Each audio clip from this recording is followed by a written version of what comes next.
So in terms of the trade associations and the data, to summarize, I'm going to show you a few more slides with CoStar. If we're going to do accurate valuations, if we're going to be able to forecast markets, we need to have data exchanges and private vendors out there aggregating information and helping us put it together. And that's what these data firms do, as well as the trade associations.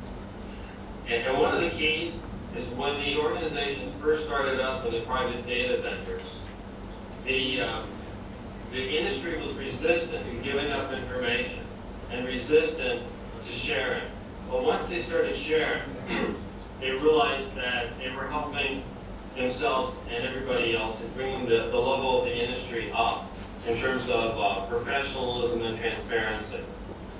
They were making fewer mistakes. Let's go to the next slide. So this is back to that office building again that we just looked at. This is the occupancy just in that one building.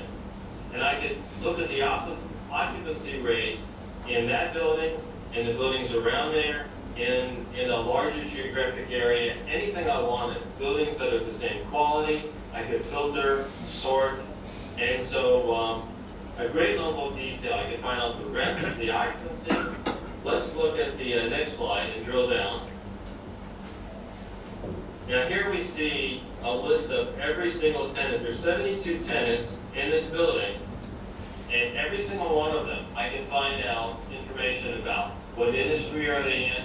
How many employees do they have? Hopefully I can find out when the lease expires. So if I would touch any of these tenants, I could expand it. Let's go to the next slide. And I touch one of the tenants and it expands out and I get more information. Excellent.